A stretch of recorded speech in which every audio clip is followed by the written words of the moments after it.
Yeah, I'm Voxycat. Hi, I'm a GD creator. I'm a very slow GD creator because I take a lot of hiatuses because I get demotivated a lot. But other than that, GD is my passion. I'd say I'm just this Singaporean guy going to design school next year. My hobbies lie around stuff like art, music, and puzzle hunts. Well, I'm audiovisual. I'm a Geometry Dash creator and YouTuber, and currently a Chipotle employee. I'm 18 years old, been streaming since March of 2020, and that's something I do pretty often. Hello, I'm Fierce. I'm from Indonesia. I'm a mobile creator. I never made a level because I was just too lazy about it, and so I tried making art, and it's actually quite more enjoyable. At first playing this game, I thought creating was interesting, so I kept doing it until now. Yo, I'm Blee. I'm 19 years old. I live in the Netherlands and I'm currently studying architecture.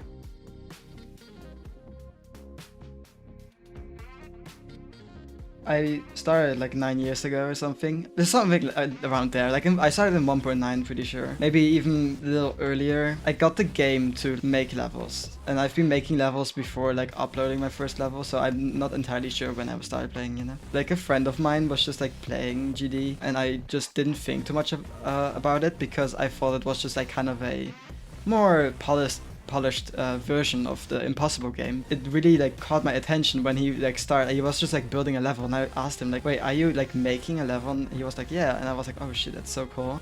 Well, I don't remember any exact dates, but it was around like late 2017 or early 2018 when I first saw a friend of mine playing Stereo Madness, and now it looked interesting, so I thought I'd pick up GD as a whole, and I guess here I am now. So when I was in high school, so that's 2018, I think, a friend of mine introduced me to the game, and I remember he told me that it was like Jetpack Joyride, and he was talking about the ship part in Stereo Madness. And I was a really big Jetpack Joyride fan back in the days, and so I instantly tried it, and as you've guessed it was very hard, and I gave up. But I found out that the game had a community, and there were community-made levels, and I was just so blown away. And then naturally, I started playing more and more, and then here we are today. I started playing Geometry Dash all the way back in 2015, I think, and I found it because my friend started playing it. I started playing back on my Kindle Fire. I had the light version, and then I eventually bought the full version. And I've been creating levels since the day I got the full version, and I haven't stopped. I was first introduced to the game by friends playing the game like 8 years ago, when 2.1 had just released, but I only started actively creating levels around summer 2020. I think around 2014, I just found out about this game in Play Store. I just kept playing this game regularly because it was fun. So I started playing in 2015 with my little brother. He would play on his iPod Touch, and I would play on my Kindle. We'd be watching like EVW and Brandon Larkin all the time, and I saw him creating one day, so I just decided to tap in. Yeah, I mean, I got the game to create. I've not beaten the main levels at all, and I just jumped into the editor and was like making levels myself. I started creating just about when I started playing, but I think I went more serious in around like 2020 or 2021. My first few levels, like ever, were like stowed away in some iPad which I can't access anymore. So the first one you'll find on my account is something called Theory of Everything. It's just a little like extension to the end of the song because, you know, in the actual song file, it does like hang out for a little bit. Well, I started creating the day I got the full version of the game. I didn't have a bunch of like real levels, and I created on an old account that's probably not even around anymore. And a lot of my like earlier like quote unquote levels were either stolen or really bad and mostly unfinished. When I started creating as audiovisual in summer of 2018, I think, my first level was Turtle Smack. And it's this rainbow almost effect level. There are some effects, or that's what the goal was, but looking back, not very good. That's where I began, and everyone has a start, you know? I had already finished tens of levels before taking creating more seriously, but I never uploaded any of them. Later I finished some projects with a bit more effort that I actually uploaded but ended up deleting later. My first real functional level was Magic Travel, which is the oldest level you can find on my account at the moment. It's like 5 years old by now. So probably about half a year after I started officially playing, so to speak. And my first level was a very primitive duo challenge. It's still on my account today, and I specifically remember that I had no idea how to scale stuff up or down. I found out about the dragon looking monsters and I spammed it everywhere because I could not figure out how to make one bigger. So yeah, that was my first level. So I started creating in mid 1.9, and of course the first thing I tried making was a 9 circles. I looked up a tutorial. 1.9 had those preview mode colors that were just like, you couldn't see what you were making, so I was just so confused trying to make this 9 circles effect, and I just gave up. So that was my first level. But I did return in 2.0, and that's when I really started actually making levels and releasing them. I distinctly remember being really proud the first time I released something and it got a difficulty rating, not even a star rating. But yeah, you could still find those levels on the servers if you know the account names.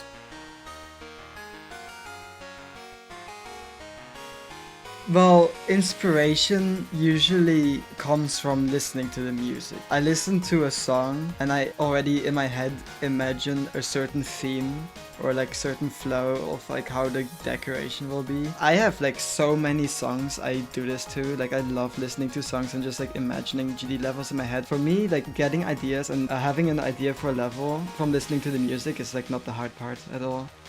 So I generally have 3 main sources of inspiration for when I create stuff. First, I'd like to look at other people's levels.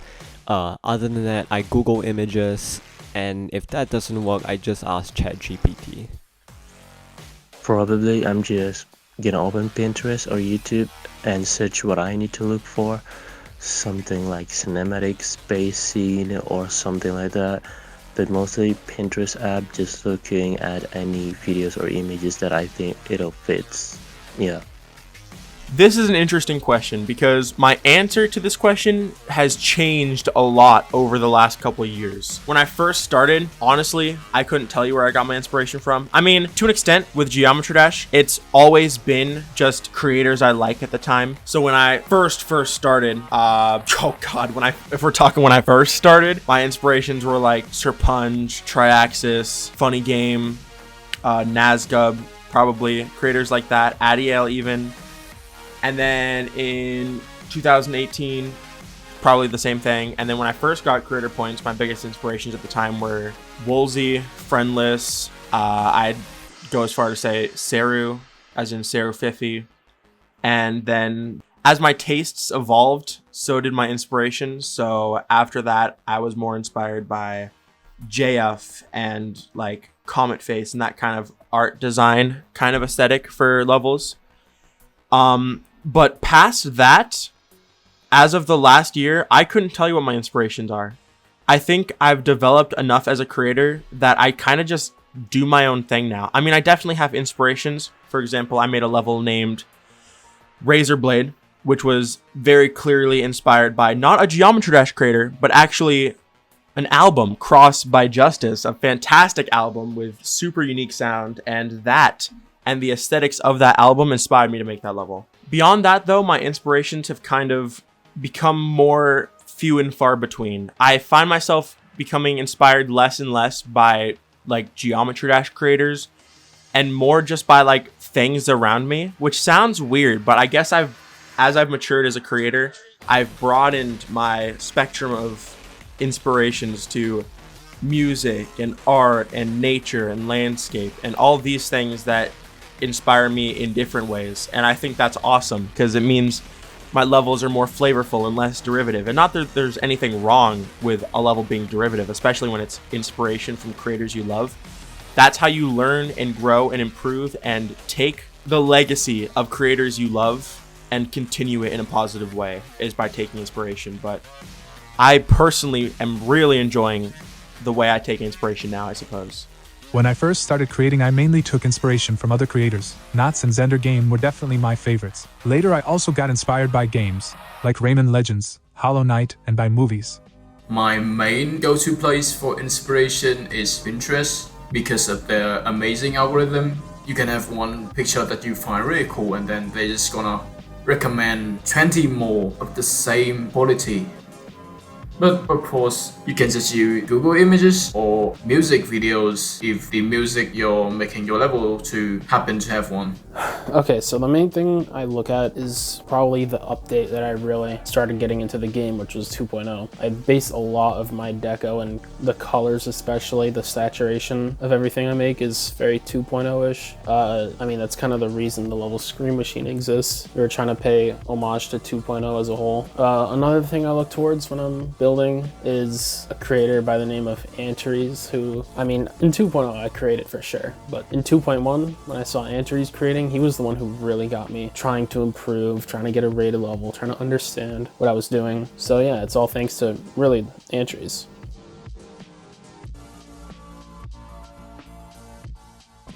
Well, usually, if you're not satisfied with yourself, and then you think, like, in a moment, maybe it's kind of cool, and then you look back on it, and then you think, oh, this looks so bad, that usually means that you have already, like, grown, because standards are already higher than the thing that you've made. Like, the best thing to just improve is just to build, because what I also see a lot of people do is, like, they make a level, and then they just wait, like, they really want it to get rated. Like, the best thing you can do is just, like, move on, just instantly build a new level. It takes a while to do, of course, but, like, the only way you can improve is just actively building.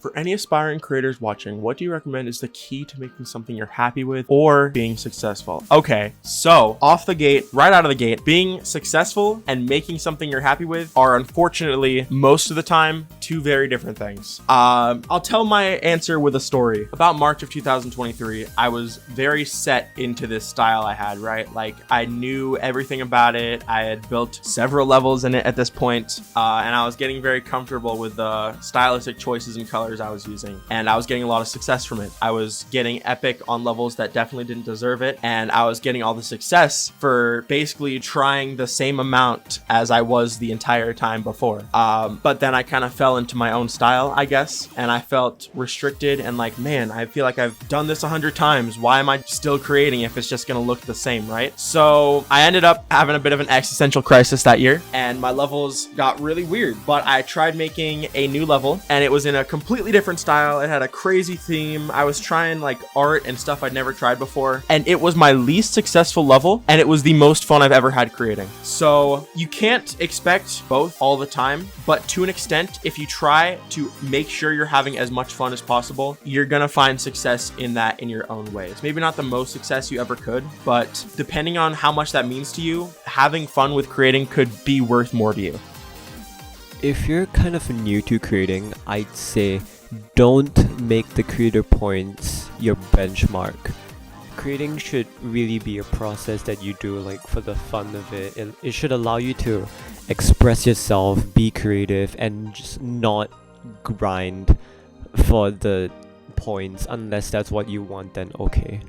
I think the key for me right now is feeling inspired. For me, the most fun moments of creating have been the ones where I watched, for example, a movie and have all sorts of ideas that I wanted to realize in the editor. If you create with something in mind, and if you're able to execute exactly those ideas in the editor, it's a great feeling. For beginner creators, this is often the difficult part, so for them I recommend just messing around in the editor and getting used to all of the features. For example, I really enjoyed experimenting with all of the shaders when 2.2 had just come out, and it really helped me understand how they worked and apply them in actual levels. Once you're more used to how things work, you can start making parts or small levels and just have fun in the process. For any of you watching who might want to get into creating levels, the one thing I want to say is that the main problem with new people that I see is they are too impatient. Lots of them want to make really amazing stuff right from the get-go, and they can get very easily discouraged when things don't turn out the way they want it to. I think that it stems from wanting to impress others, and honestly, it's not necessarily a bad thing, but it's just good practice to just start out building for yourself. If it's good, then good for you. If it's bad, then you can just learn from it. You don't have to share everything you make with everyone. You can just keep some for yourself. And this is actually the learning pattern with anything. You start with something, you fail, and then you learn from your failures and get better. To be honest, generally just have fun in the editor, try as many experiments as you like and keep going. Try making weird stuff or follow certain creators to try to challenge yourself a bit more by making new things. In my opinion, the point is just to keep creating whatever you like and always try new things. Also the most important thing is patience, because it takes a long time to be successful at what you're at. For me, at least it takes around 2 or 3 years, which is a long time. Okay, so I could go on and on about this in specific because, in my opinion, the best way to make something good in general or something you're proud of is to make it feel official. Now, it's kind of hard to explain what I mean exactly by that, but essentially what I mean by official is something that feels like a complete package. That's not like lacking in any, random part in the level. There's nothing that sticks out as very bad or even very good. You just want to release something that's very solid. So a good example of this, I think, is the level Electric Angel by this guy named Korean American. It's literally like the worst deco style ever. It's like recent tab deco, but it's arranged in a way that feels very complete. The gameplay syncs to the song very well. You definitely want your gameplay to match your deco as well. Like, that's a much easier skill to learn than deco in my opinion. But yeah, you just want to make it feel complete and polished. It needs that extra layer of polish to feel official, like a full finished product. That way I think you can make just about anything. You can make some real shit, and as long as it, feels completed, feels official, you'll probably be proud of it. Other people might like it.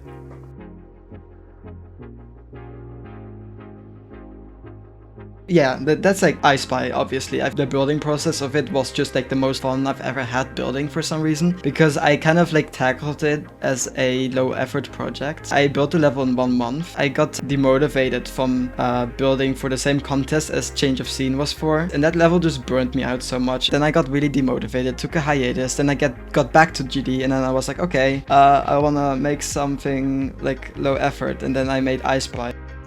One of my favorite art projects is these two arts. I think it's really different than most art in GD, and so then I made it. It took like maybe almost a month to build each one of these because I have real life stuff, and also the behind the scene of these are quite complex to do. But sadly, both of these art are gone because I can't save my GD file before my phone broke. Then it's all gone. These are made in 2020 and 2021. My favorite project / level I've completed. If we're talking overall projects, I think YouTube videos would be put into consideration here, in which I'd say either my video on the history of the modern style or my video on my level Infinity. I was very proud of both of those, and having them come together was very satisfying. If we're talking about literally have beaten, Troll level, that level's so fun. But if we're talking levels I've decorated, that's a tough question, because I have a lot of levels that I like of mine for like very different reasons. I have my first ever featured level, Mind Game, which probably means more to me than any other level I've ever made. It's a very emotional level. My favorite level is gonna be either Golden Hope or Get Your Wish. Golden Hope is the emoji collab that I released this April Fool. Honestly, it was such a great time for me. But if I'm talking about solos, then it's gonna be Get Your Wish. There's just something about the song that instantly gave me ideas. I listened to the song and I immediately got the vision for the entire level, and I just had to make it. And I couldn't have been any happier with the result. My favorite project or level would have to be Ever. It's literally the second legendary raid of 2.2, even though like majority of it is made in 2.1, and I mean almost all of it. But as of now, I'm currently working on another platformer. It's called Ever After, and it's the sequel, or also the last level of the trilogy, and I think that might be my most proudest project yet. Not in terms of the level, but there's a whole other story to it, and I hope you can find that out.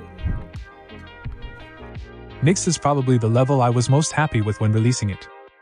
It's very old and only has a feature rating, but I was super proud of it back then, and I have some good memories of it.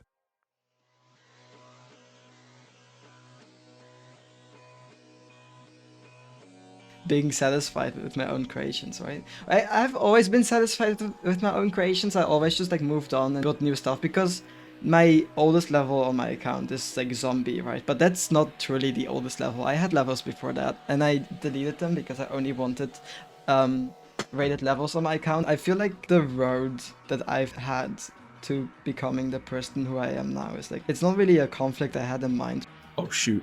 I kind of touched on this question in a previous answer, but I think the biggest challenge I've had to overcome was just myself, I guess, and being too afraid and too stuck in my own ways to truly feel like I could do something different.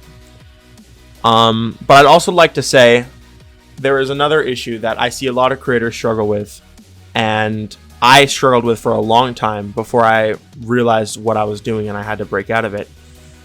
All the way back in 2020, I was building this awful, terrible XL level, and I was making good progress on it until I got to like halfway through it. And in my head, the entire summer, I tried to build this level, right? And all the while I was building it, I couldn't stop thinking like, man, this isn't as good as X creator or Y level. And I couldn't stop overthinking about what I was doing and comparing myself to other creators, and I didn't even notice what I was doing and how detrimental it was to my creative process until I did. And when I did, I realized that that is maybe the most toxic mindset you can ever have as a creator in any field. If you compare yourself to people you look up to, you will never compare, and you will always fall short. Which is why you should never compare yourself to others, and especially not to creators you are inspired by or look up to. I don't think I remember any like specific conflicts or challenges, but there was this one point in time where I lost an entire decorated XL solo because of a game crash, and that was the time that I learned to always save your level every 5 seconds. I think my challenge is patience until now, at least at my level now. What I need to have more consistently is being patient with myself and making an art project, because when I'm trying to experiment something new, for me it isn't about the technicalities anymore, but patience. No matter how simple or difficult the method or the technique is, if I'm not being patient, then I will not make it. There haven't really been huge challenges I had to overcome in order to become a good creator. It has mainly just been a journey of keeping to make levels, trying out new stuff and steadily improving. There have been moments where I was feeling less happy about me a creator though, mainly after losing contests or not getting the ratings I wanted. But I was often able to turn that into motivation to make something even better next time. Okay, well, I could say a couple of different things. I was thinking about saying Orochi, like building in that, because it's so high stakes and like there's a lot of pressure. But I think the hardest thing to overcome, or that I overcame in GD, was getting a rated level. And nowadays, you could get a rated level easily. Like you could just release some platformer slop, just some like random pixel objects everywhere. That's like, 30 seconds of playtime and get it rated. But it was not always like that. I mean, even for classic levels now, like you could release, almost anything and it'll get rated, because you'll have a whole campaign on Twitter, saying it should get rated. But it wasn't always like that. So you used to have to get mod sends and, do the slot machine until it gets rated. So that's definitely something I'm glad I overcame, even though the level that did it, Hateful Reflection, it's bad, it's corny, it's aged. But I'm glad it's rated. It shows my progression as a creator, and I'm satisfied with it.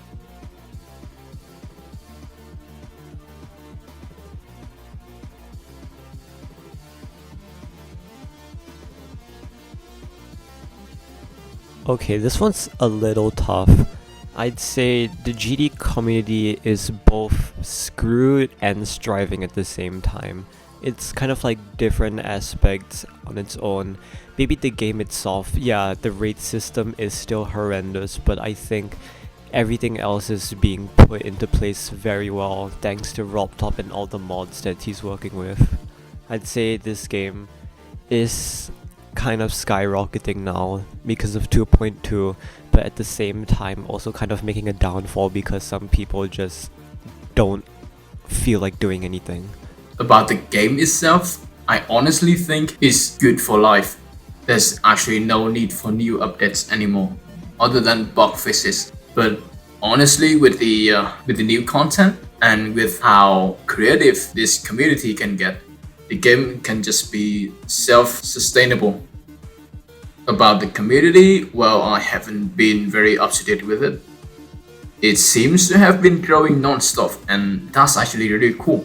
Lots of new players and creators, and yeah, it's just so cool to see more and more people get interested in the game.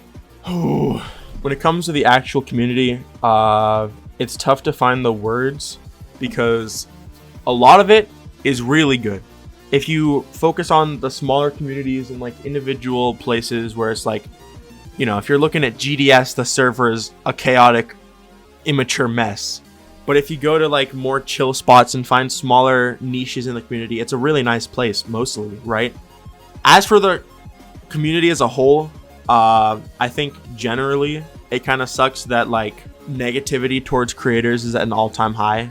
I guess that's mostly just because there are so many new players who are used to a very tailor-made experience, and weirder levels or levels with issues, they don't like them so much. And honestly, that's fair.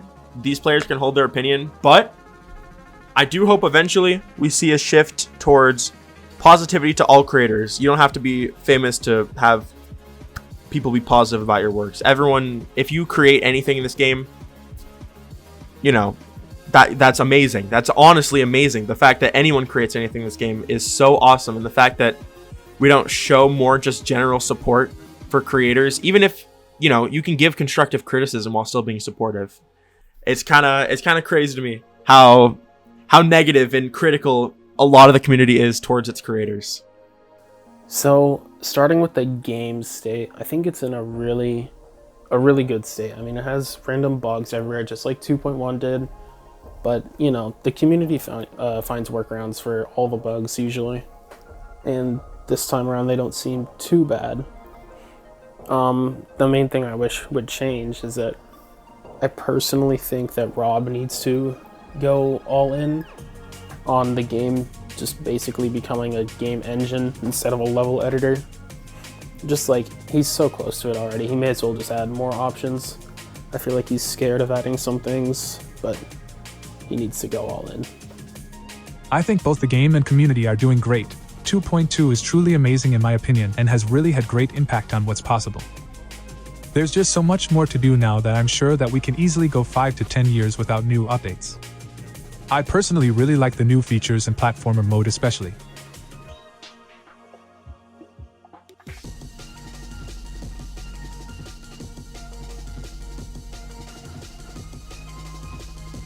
At this point, I kind of ignore it, you know? I used to like take it to heart, but at this point where I am now, I've just seen so many opinions and so many people say anything that I'm always like, ah, that's cool, and I just move on with my day. That's like the extent. I don't overthink things anymore in terms of like what other people say about me.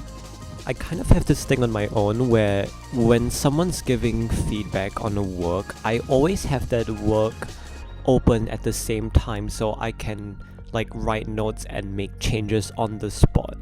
So criticism as a whole, a lot of people can't really do it properly, but I guess for those which actually make sense, don't try to avoid it. These are real people giving you real advice.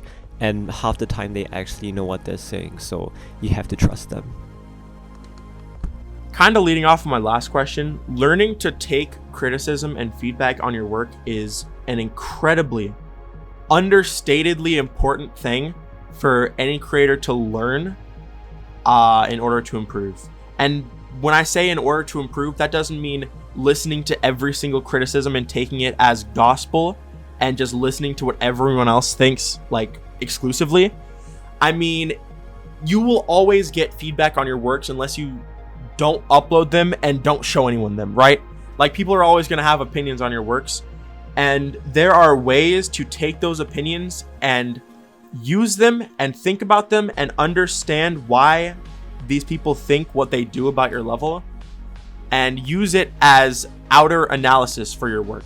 If someone comments on your level or replies to a feedback message you're sending and they're like, this looks empty, that is like super surface level. That tells you basically nothing. But you can still look at that and be like, well, why does this person say that? If your level is actually empty and you think that it needs space filled, then you can start thinking of ways to fill in space. But if you see this person say this and you look at your work and you're like, I kind of like the atmosphere, it feels very open, don't change it.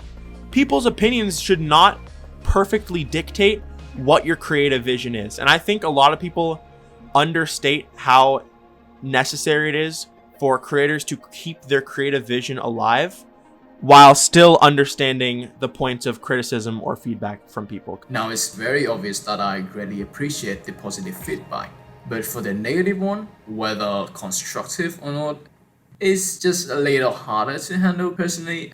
And there's actually been some memes about it. I think that they are pretty relatable. But in the end, whether you accept the feedback or not, it's up to you. I think you don't have to take in everything, but if it aligns with your vision, then definitely try listening to them. I usually try to take feedback very seriously.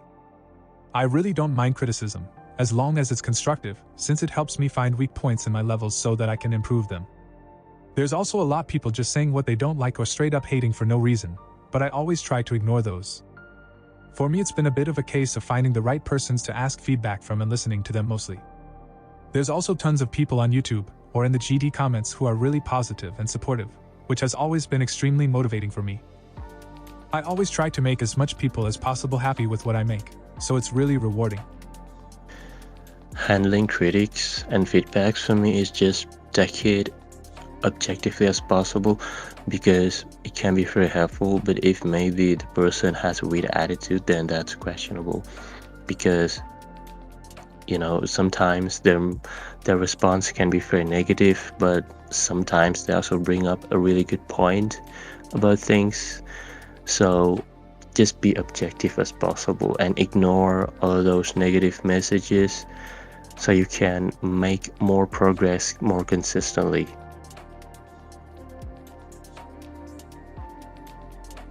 The moment Zombie got raided, which is my first raid, it got raided only 6 months after release. But the funny thing is, like, the moment it got raided, I was like already almost done with the new level I was working on. So when I like released that, it got like raided like on the same day, and it got epic as well. So I got like my first epic, like really close to my first raid. I'd have to say it's probably something like GD10 or the 2.2 release. It's like this whole wave of the community just coming together and just like celebrating as a whole, and it's honestly really wholesome to see. Even though I don't associate myself with the community a lot, I think this is definitely a moment not worth forgetting. A significant moment for me is gonna be my time hosting the World Gauntlet contest entry in secret. It was very exciting, but also very scary at the same time, because I really wanted to make a level to represent our country and culture and just community. It was actually the first time I tried to sort of reach out to a bigger stage, and yeah. I think maybe the most significant moment I can highlight in my career was becoming active in Woolsey's Discord server, which sounds ridiculous, But one day in like late 2020, like just like last couple days of 2020, I was just on Discord because I'd recently got it for the first time to like, I think work on collabs or something like that. And I joined Woolsey's Discord server because I wanted to get my level played in his Level Request series, as is the reason everyone joined that server. And I remember one day, like I'd been in the server for a while. I didn't really talk, I just submitted my level, whatever. And then one day I was like, you know what? I'm going to start talking here and I'm not going to stop. And at that point, I became active in Woolsey's Discord server, and I was active for probably 2.5 years total. I took breaks and I wasn't active like every single day, but I talked all the time. And that's where I met all of my friends. I mean, that's where I met Judd, Waff, my best friend Suom. I met Woolsey there, and now me and him are great friends. And that all came from just me randomly deciding to become active in his server. And through Woolsey, again, Woolsey, one of the nicest people in this entire community. I'm so happy to have met him, and I'm so happy to have met him through the server. Super awesome guy. And through him, I've met so many creators I've looked up to. I've met Comet Face, I've met Kuluk, I've met Slay, I've met all of the people in Flingus 4 because I joined Woolsey's server. I've met Viprin, I've met so many creators I've looked up to, and so many players I've always wanted to meet. I've joined Geostorm because of this. And literally, all of this was because one day in 2020, I just decided to become active in his server. Definitely creating the creating group known as TM, which we have a couple release levels. 2 of them I named in this list or in this interview.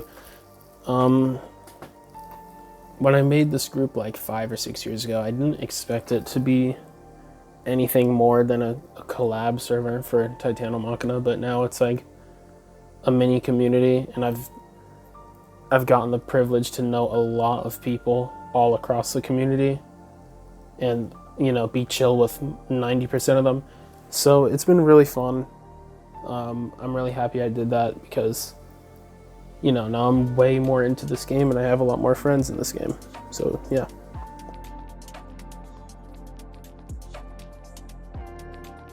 That's kind of interesting. Not very far. Honestly, I'd just be like still here. I already live alone with a roommate, and dude, I will never drop GD. I love GD. It's my life. Successful probably. I don't know if I would still want to play GD and create stuff, but I mean, no matter what happens, I just want myself to be more wise and patient. But I mean, let's say if I'm still creating art in the next 5 years, then I hope that I can reach into more higher standards. Alright, I'll make this one short. Probably creating in Geometry Dash. I can't imagine I'll change much in the next 5 years other than like my levels evolving. And I really, really hope that I don't get like disgustingly slow in the next 5 or so years. Like, I've already slowed down how fast I am as a creator, but if I start taking like 3 or 4 months to make a level, I'm gonna be a little sad. I like building fast. It's fun. As for YouTube, I hope in like 5 years I have like 200k. I think that'd be kind of cool. I'd love to be able to make videos more consistently without having to worry about IRL stuff and focusing on GD levels. I'd like for it to all be streamlined eventually so I can just focus on both at the same time and have good output for both. Honestly, I don't really know. For GD specifically, I'm gonna be a lot more inactive, obviously, but I'll probably still make some levels once in every while. Because after all, it's a creative outlet that's like no other, and I've been really enjoying it. And that is all. Thank you for having me. I really appreciate it. 5 years is quite a long time to say. Like, I don't even know if the game will still be alive by then, but probably by then, maybe I've moved on, maybe I'm still playing the game and just making big projects, but I hope to do something big for the community. Perhaps it never was enough, but to me, the adventure never stops. I'll probably be finished with my studies by then, so I may be working a normal job and have to quit building Geometry Dash levels. There's also a chance that I'll do something completely different, maybe something that has to do with animation or something GD related. We'll see, I guess.